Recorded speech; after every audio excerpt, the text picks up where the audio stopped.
Saludos, amigos y amigas de La Respuesta. Es evidente que grabar este programa viernes en la mañana, a pocas horas de iniciarse la votación en las primarias abiertas del Partido de la Liberación Dominicana, el domingo 6 del presente mes de octubre, constituye un riesgo, más bien una aventura, si uno se dispusiera a predecir resultados. Es penoso, desde luego, tener que hacer esa confesión al comenzar el programa, porque para nadie en el país es un secreto que el apoyo que Leonel Fernández está recibiendo de la población es casi plebiscitario. Por donde quiera que se va, con la gente más humilde, por donde quiera que se trate, Leonel Fernández se advierte que ha pasado a ser una especie de ícono del ímpetu y de las esperanzas del pueblo. Pero el poder, el gobierno, asumió una posición realmente penosa. Sabemos que salió de la manga, casi por arte de magia, un candidato. Sabemos toda la incertidumbre que se siguió regando después del fracaso del intento de modificar la Constitución y cómo, según he explicado, los retorcimientos de las maniobras en esta fase de los últimos 30 días han causado el asombro y la repugnancia de la población. ¿Por qué? Porque se ha hecho una inversión obscena, indecente, de recursos. Vi una cifra ahí de 2.750 millones de pesos. En un país donde sabemos todos cómo anda el servicio hospitalario, la precariedad de medicamentos, de insumos para poder trabajar en la salud. Un país con tantas falencias, que se puede hacer un dispendio, una inversión del orden de cerca de 3.000 millones de pesos para tratar de fabricar algo poco menos que imposible, un candidato que por demás carece de las condiciones mínimas para poder ser llevado a tal nivel.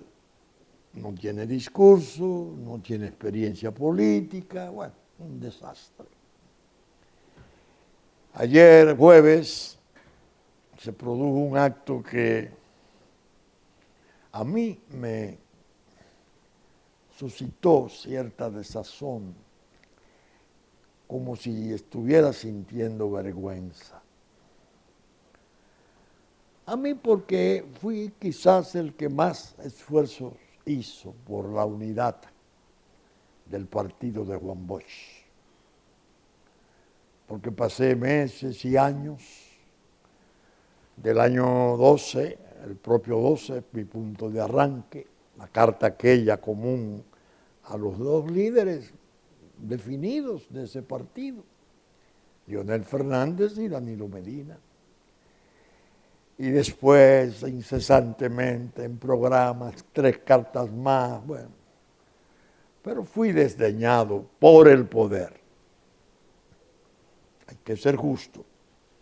Leonel Fernández ha resultado, como siempre, tolerante, caballeroso, decente, pero desde el poder se le abrió una guerra feroz, como si se tratara del enemigo público número 1 del país.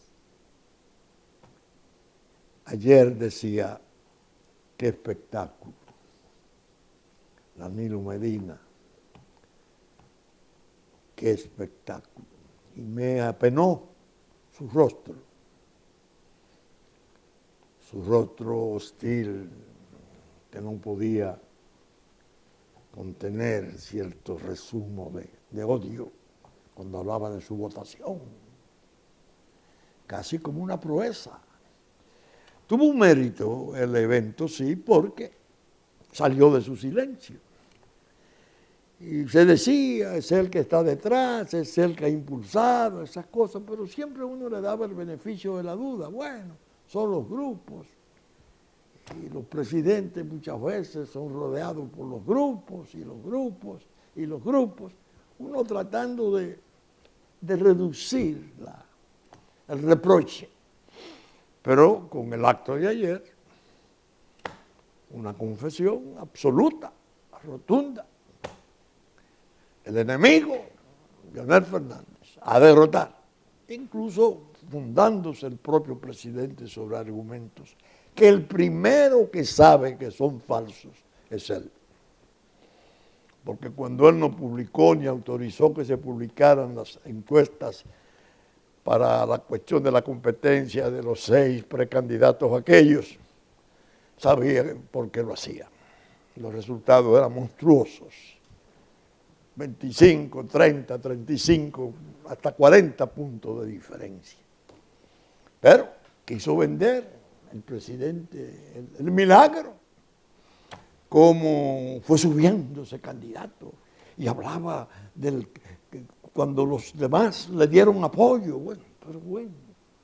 Y no vimos cómo terminó eso, a rabazos.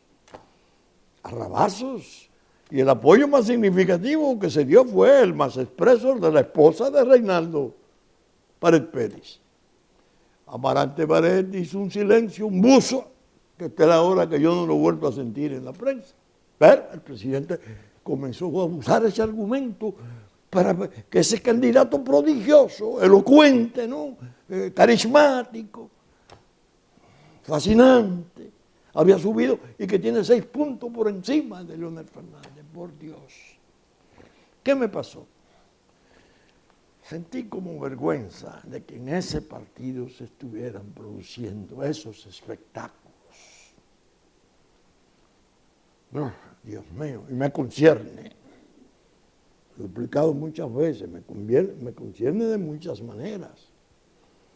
Fui su aliado largo tiempo, fui su candidato a senador en el 94, cuando vivía el prócer, que era candidato a la presidencia, Juan Bosch.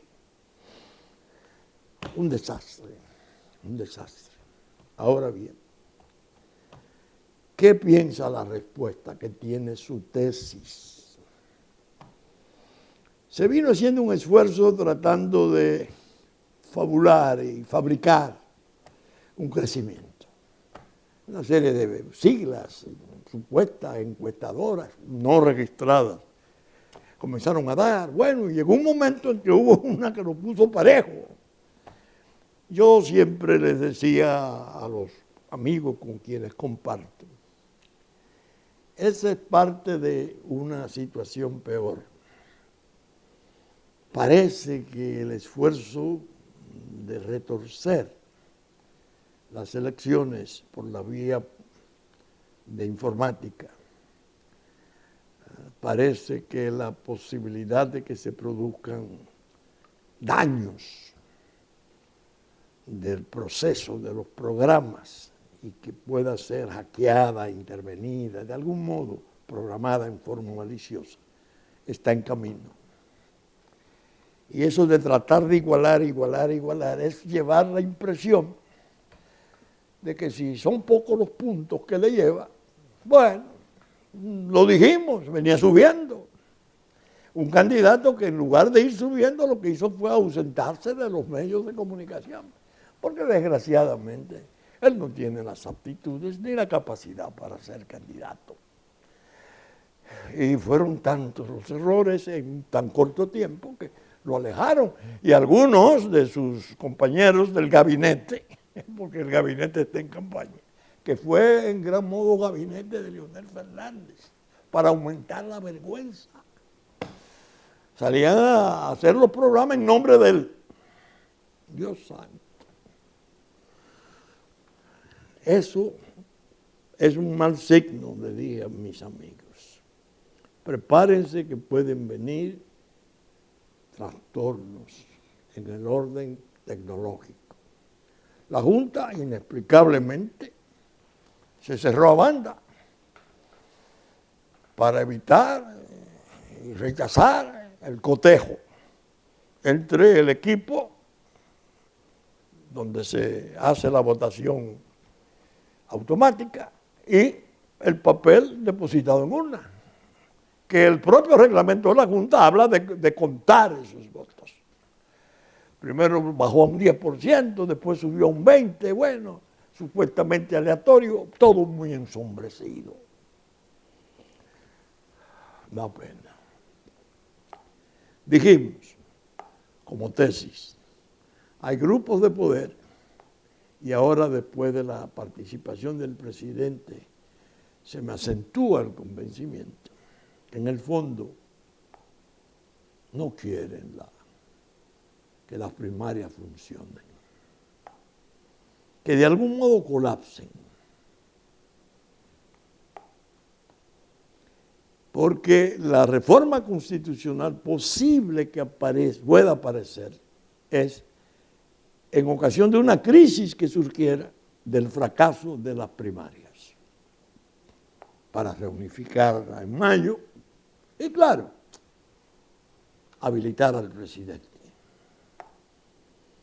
Óigame, en el momento que este programa está saliendo, excepto en su versión anticipada de sábado, se está produciendo la votación. Los creyentes, los cristianos, no perdemos nunca la fe y pedimos a nuestro Señor que ampare a su pueblo. Que Dios nos ampare. Confieso mi pesar de que esas cosas se hayan podido producir en nuestro país, con todos los daños que eso implica. Por eso escribimos en la pregunta de esta semana, 6 de octubre, en el blog, la pregunta, su enigmática misión. Es un día que puede ser de gloria, democrática, si todo ocurre pacíficamente. Que Dios quiera que así sea, o un día de infamia. Acerca de sus características es imposible anticipar definiciones. Ese es un salto al vacío, delicadísimo, sería un salto al vacío. Y ya me han oído ustedes formulando hipótesis de riesgo y de daño, como aquel abril del 84, que no voy a hablar del 65, que ya son palabras mayores, pero el poder ha puesto de manifiesto el odio y una innegable mala fe. No ha sido elegante, no ha tenido grandeza. el presidente está terminando en una forma realmente penosa. Este es mi Gonzalo, la sangre nueva. Él mismo se está excluyendo porque si él es la sangre nueva, entonces yo no puedo volver, porque por la misma razón que no debe venir Lionel, que somos, creo que el presidente Medina le lleva unos años. Un disparate, una cosa realmente repugnante. Pero yo no quiero insistir en el tema porque está produciéndose el evento. Y ahí me detengo. Me puse a pensar en otros peligros nuestros. En estos días revisé este documento, que lo he leído otras veces, pero hoy siento la necesidad de hacerlo otra vez. Este es el informe de Inside Crime, República Dominicana y Venezuela, tráfico de cocaína por el Caribe, el 24 de mayo del 2018. Atiendan las fechas. No lo voy a leer completo, claro está, sino algunos párrafos relevantes. Porque creo que en medio de esta incertidumbre y de este desconcierto y de esta fealdad del momento en que la democracia cruje y está sobrecogido el ánimo público pensando que vendrá después de mi voto.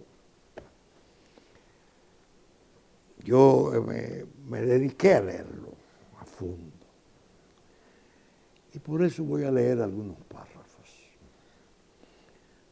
A los narcotraficantes no les resulta fácil exportar drogas desde Venezuela.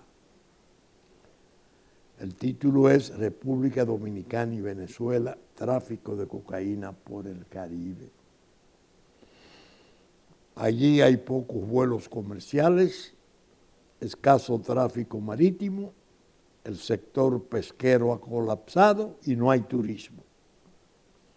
Pero República Dominicana, a 1.400 kilómetros de distancia, tiene todo esto. Eso dicen los noruegos y británicos de Inside Crime.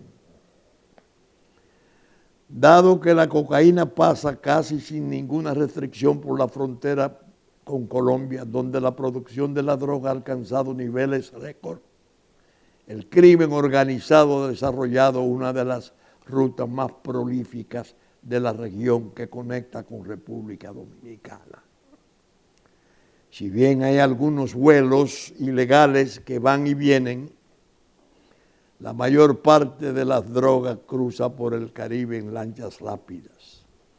La isla ofrece al comercio de drogas algunos de los mayores puertos con contenedores del Caribe, un activo sector turístico con vuelos comerciales por todo el mundo y un floreciente sector de bienes raíces y servicios bancarios dispuestos a lavar narcodólares. Sigue, voy a saltar los párrafos.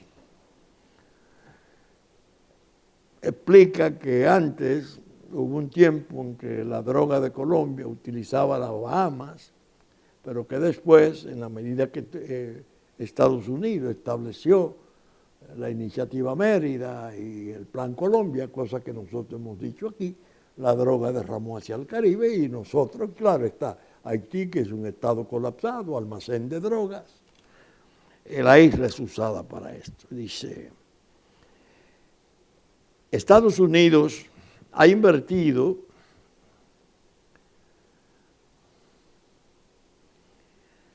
recursos en la iniciativa Mérida, etc. Aquí está así. Esto también ha afectado el tráfico aéreo de cocaína entre Venezuela y Honduras. Para más información sobre este tema, etc. Lo que ha hecho que se envíen más cargamentos por las aguas del Caribe. Si bien Estados Unidos estableció la iniciativa de seguridad de la cuenca del Caribe del 2010, esta no ha recibido suficientes recursos. Muy bien. El Departamento de Estado de Estados Unidos ha identificado a República Dominicana como uno de los principales países de tránsito de los cargamentos de cocaína que se dirigen hacia el país del norte, principalmente mediante el tráfico marítimo, que incluye el uso de lanchas rápidas y contenedores comerciales como el principal método para el tráfico de drogas desde y hacia la isla. ¿Por qué República Dominicana? Se asienta en el corazón del Caribe, es el país más poblado de la región, con 10 millones y medio de habitantes, unos 5 millones de turistas que ingresan al país, que llegan al país a través de aeropuertos internacionales y decenas de cruceros que llegan a puertos de este. Desde el punto de vista comercial, los 6 puertos de República Dominicana lo convierten en un centro regional para el transporte marítimo. Algunos de estos puertos tienen la capacidad de recibir buques Neo-Panamax, los más grandes que puedan cruzar por el canal de Panamá. El país tiene múltiples rutas que pueden ser utilizadas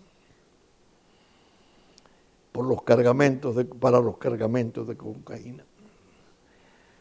Se refiere a Puerto Rico, que nos queda cerca, que es frontera norteamericana. Los territorios británicos le sirven las islas para hacer otro tipo de impulso de las drogas hacia Europa. Los dominicanos están comprando cocaína en Venezuela. Dice, otra razón por la que la República Dominicana es uno de los países de tránsito favoritos de los traficantes de cocaína es la creciente sofisticación de las organizaciones de tráfico de drogas, la OTD del país. Las estructuras criminales dominicanas solían servir principalmente como transportistas para organizaciones de Colombia y México.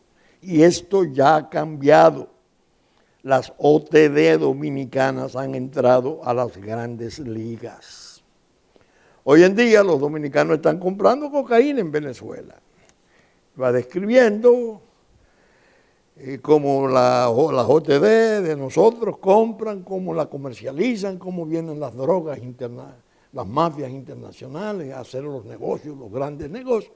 Y dice que el 15% de la droga del mundo está aquí o comercializado y de tránsito. Entonces dice, fuentes de los organismos de seguridad de Estados Unidos reconocen la creciente importancia y alcance de las OTD dominicanas. Atiendan esto. Tenemos actualmente, citan, 4 o 5 casos de grupos dominicanos de alto nivel que llevan cantidades significativas de drogas a Estados Unidos, declaró una fuente que habló bajo condición de anonimato. Sigue describiendo la isla. Fuentes estadounidenses afirman que en República Dominicana hay presencia de estructuras criminales venezolanas, las cuales trabajan con grupos dominicanos, mexicanos y colombianos. El pequeño flujo, la realidad es que se ha convertido en una inundación de drogas.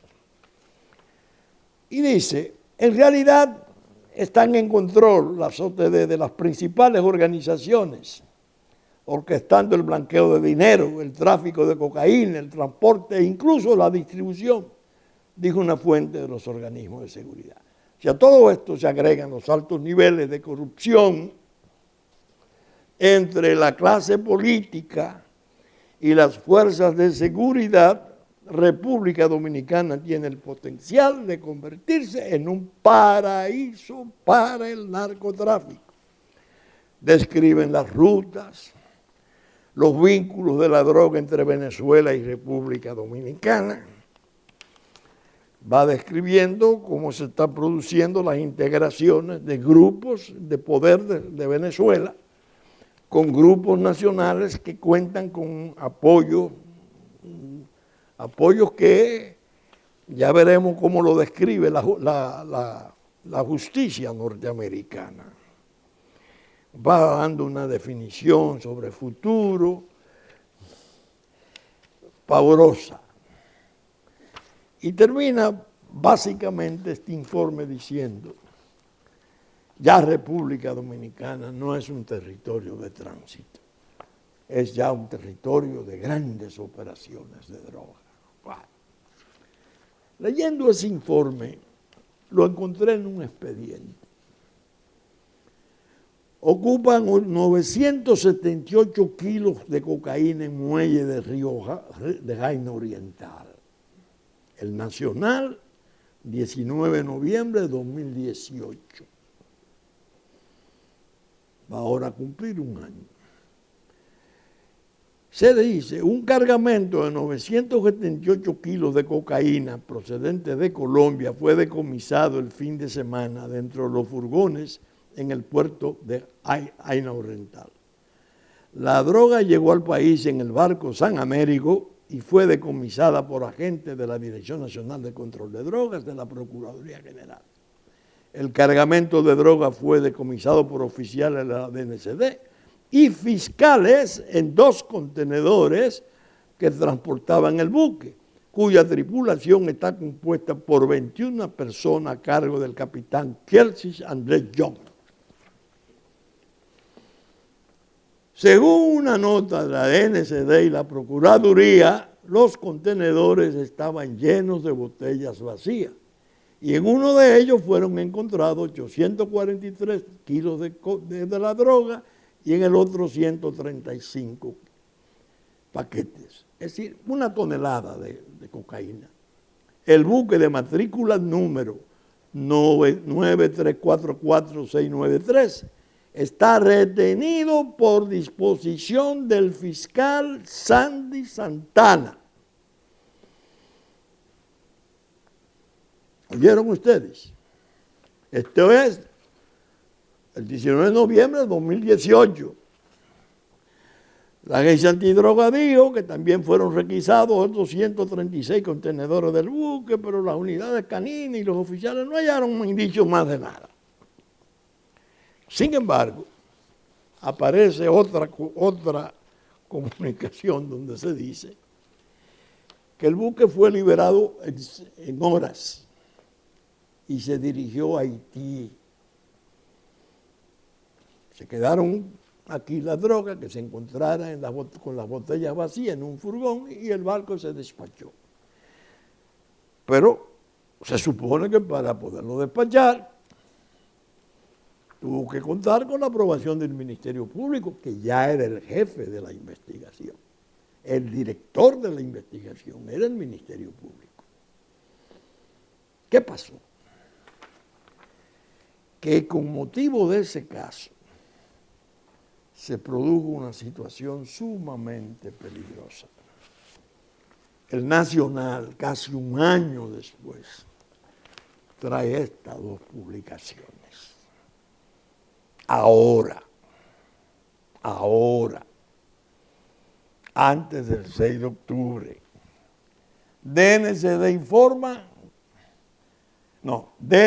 aún no identifica agentes ligó a carga de coca. 1.000 kilos de la droga fueron ocupados en 2018 en Jaina. Y describe en el reportaje interior cómo el general en retiro, Matos de la Cruz, había declarado que en las próximas semanas de ese tiempo se darían los nombres de los oficiales y de los militares y de los miembros de la dirección que estaban involucrados en ese caso. ¿No? Cuando yo veo la denuncia, esto fue en la edición del domingo. Digo, ¿qué pasa? pensé en el informe de Inside Crime. Ya había unos antecedentes que los voy a comentar de paso. 2 barcos. El Caluma, que es el expediente que corresponde a Marconi Guevara, y el otro que fue detenido en alta mar, llevado a Puerto Plata, y de Puerto Plata a Sanssouci, donde había 2 toneladas de drogas. ¿Qué ha ocurrido? La DNCD informa, dice el Nacional, en su edición del miércoles 2 de octubre, ¿callará acaso Coca ligan a militares? Asegura la dirección, dice el Nacional, que es para no entorpecer investigaciones que realiza junto a organismos antinarcóticos internacionales.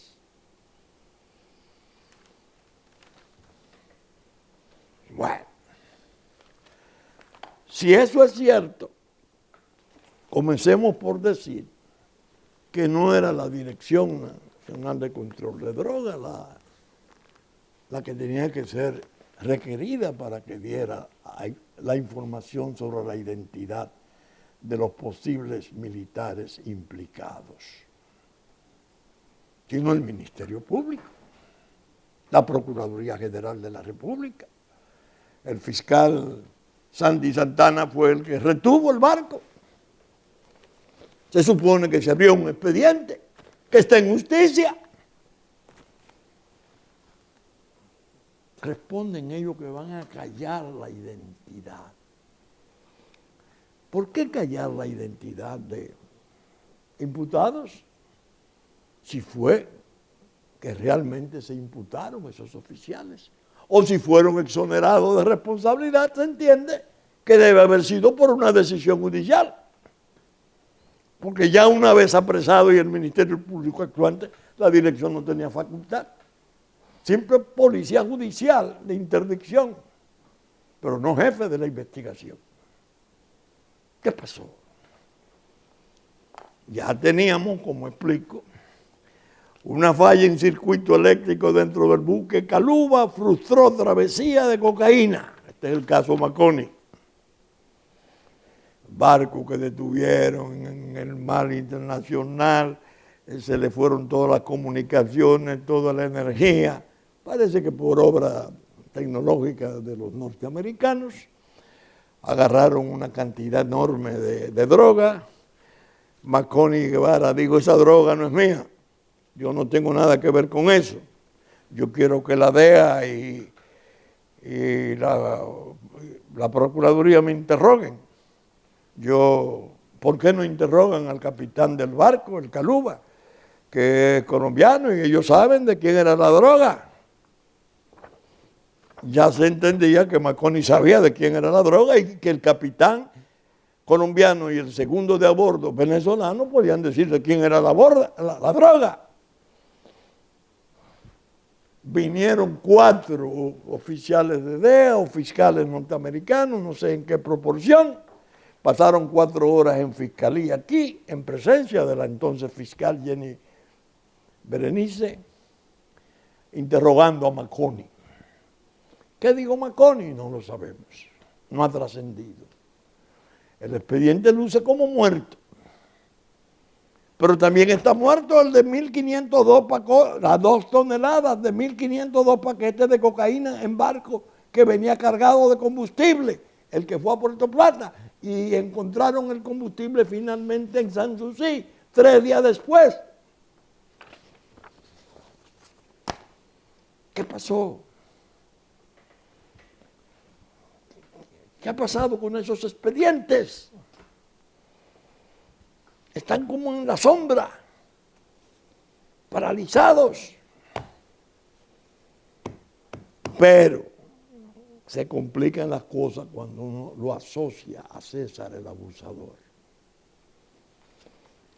Es inconcebible, y así me pareció desde el principio, que en un documento de fiscales norteamericanos, en los que los comunicaran dentro de una solicitud de extradición de César Emilio Peralta y 4 más fundamentales, se dijeran cosas como esta, en ese documento de la justicia norteamericana.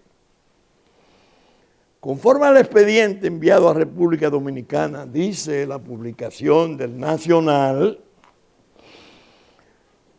por Estados Unidos, César el Abusador fue prácticamente vendido a las autoridades antinarcóticos de esa nación por un informante confidencial que fue su socio en las operaciones de droga.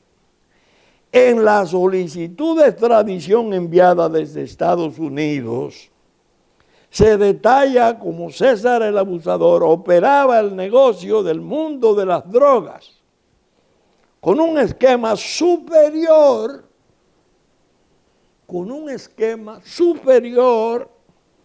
están citando el documento americano, no lo dice el Nacional, está en negrillas. En ocasiones, al de Pablo Escobar, el Chapo Guzmán y el de José David Figueroa Agosto. Citan, ya en comillas, el esquema operativo del abusador supera en mucho el de Figueroa Agosto, declaró una fuente ligada a la investigación consultada por el Nacional. La fuente, que también trabajó en las investigaciones del caso de Figueroa Agosto, dijo que César el Abusador operaba con un grado de complicidad en el Estado como jamás ningún otro lo ha tenido en el país.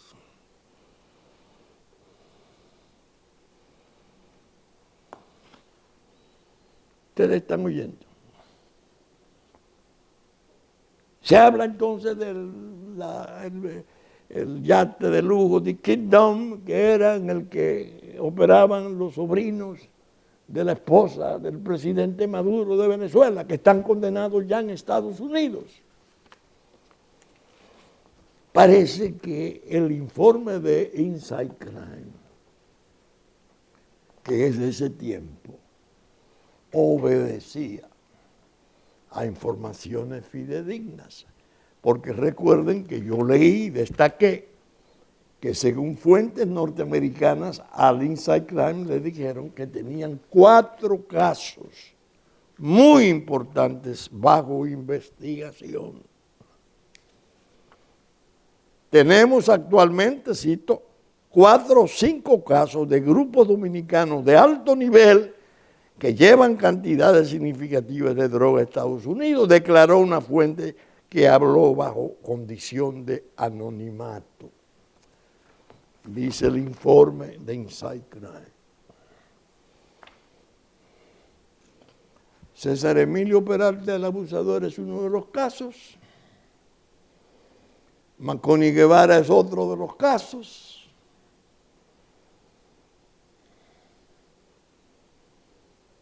Oigan, yo pasé muchos años en el ámbito de la lucha y de las políticas antidrogas. Y eso me llevó a relacionarme necesariamente con personajes de fama mundial, oficiales insignes de policía, de inteligencia, verdaderas leyendas de esa lucha, así como contratadistas, académicos, sobre todo del programa de Naciones Unidas con asiento en Viena, en el tiempo en que el doctor Pino Arlaqui era vicesecretario general de Naciones Unidas para la lucha antidroga. Con ellos aprendí mucho. Conversábamos, me recomendaban leer, ver, etcétera, para apreciar el fenómeno. Ahí están Oscar Naranjo, de Colombia, Rosso José Serrano, bueno. Pero había un tratadista, no sé si todavía vive, porque yo era una persona de cierta edad, pero muy brillante, Francisco Tommy, colombiano. Espero que viva y que esté en buena salud. autor de la obra La droga de los Andes, tipo pesado. Ese hombre me vino a ver ya yo fuera de función en el año 2001-2002, finales del 1, principios del 2 de este siglo. Habíamos trabajado mucho con el programa de Viena y él vino a una de las visitas frecuentes que hacía el programa y me quiso ver. Me dijo, doctor, estoy pesimista. Lo que he encontrado es un desastre. No se parece en nada a lo que había cuando ustedes estaban, refiriéndose al 96-2000. Esto hay un proceso acelerado de colombianización de la República Dominicana.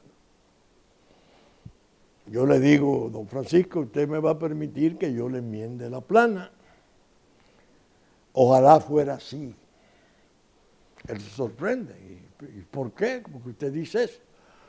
¿Cuántos muertos tienen ustedes, periodistas, directores de diario, candidatos presidenciales, oficiales de policía, policías, soldados?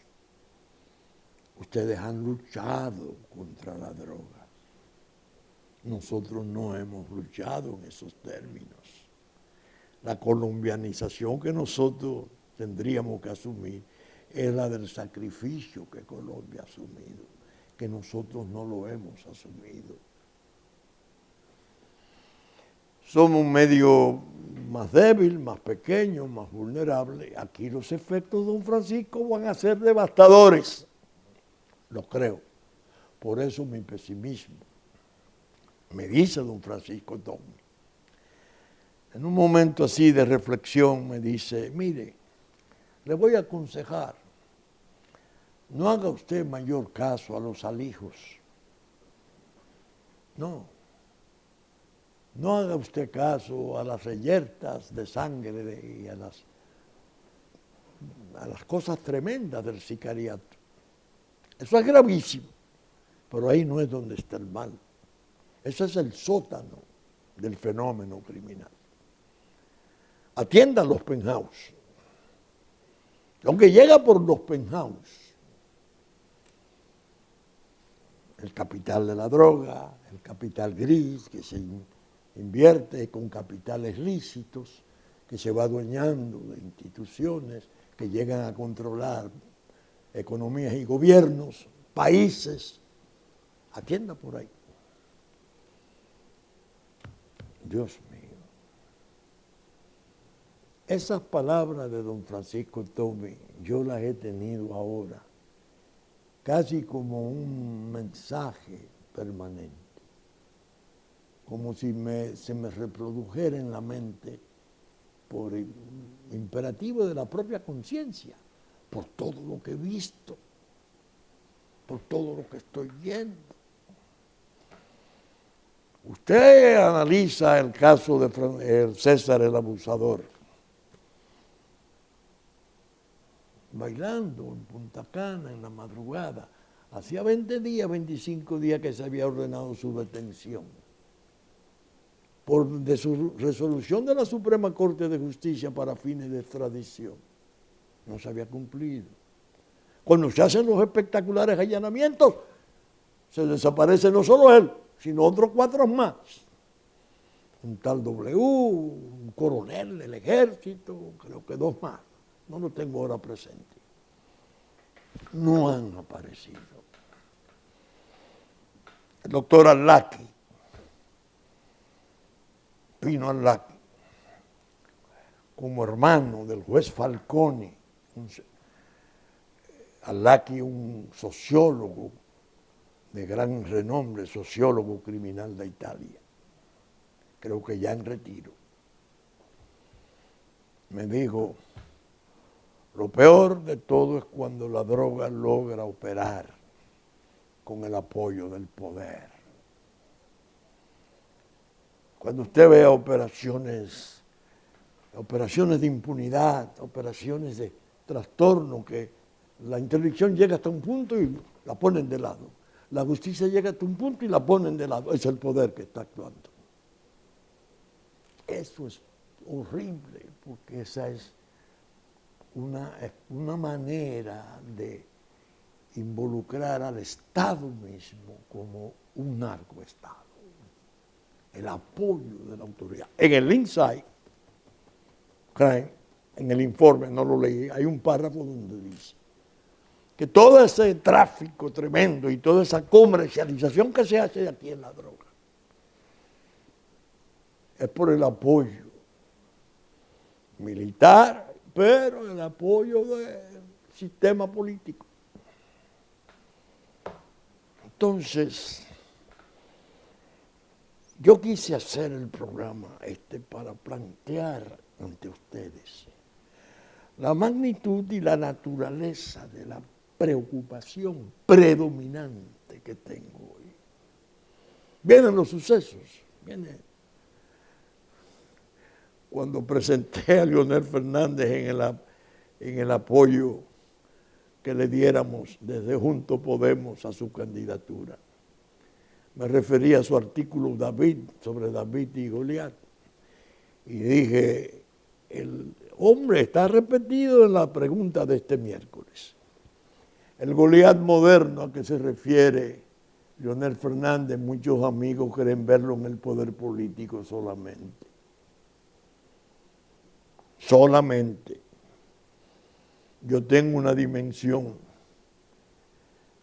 un poco más vasta para eso.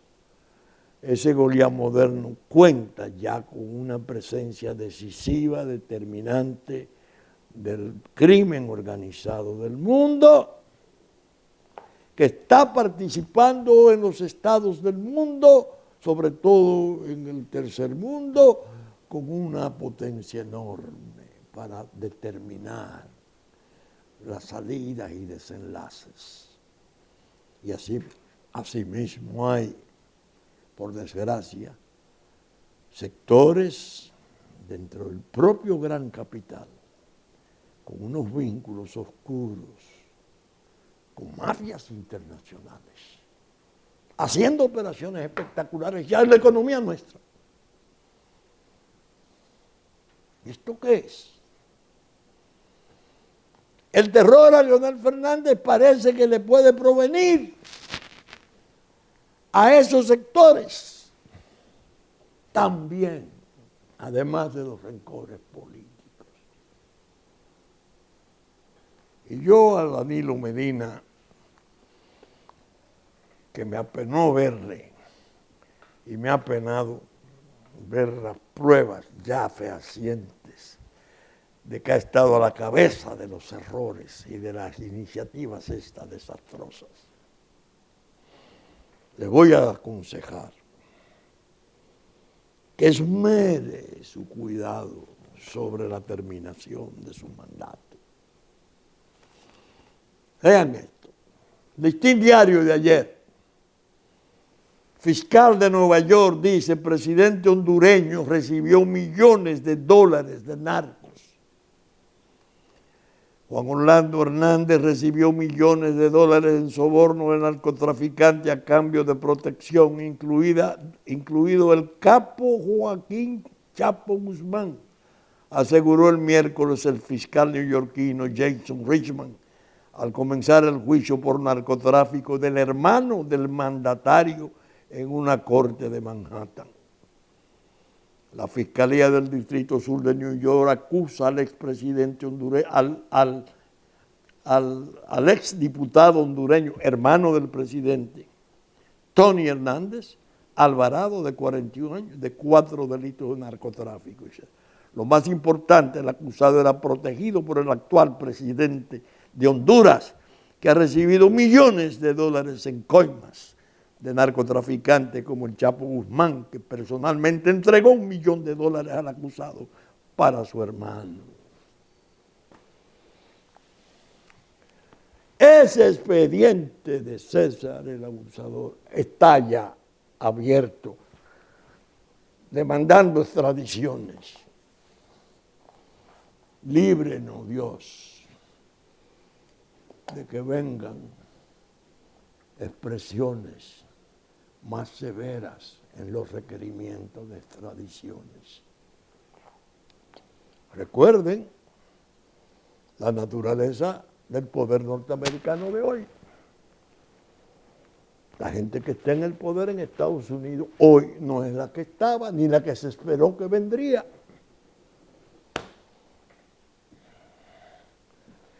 Y yo tengo, más que el pálpito, la convicción de que de algún modo hay en curso problemas serios aquí, como en ocasión de ese expediente. El abusador no aparece, los otros 4 no aparecen. Algunos dicen que están deambulando por las calles, que van al Palacio de Justicia a ver detenidos y esas cosas. Dios, ¿qué es esto? ¿Quién protege a esa gente? ¿Qué está pasando? La reacción de allá no se va a hacer esperar. Y yo he dicho, si la presentan antes del 6 de octubre es para crear una dificultad inmensa. Y después, si surge cualquier tipo de disturbio o desorden institucional, es casi seguro que van a usar expedientes de ese tipo, lo van a movilizar.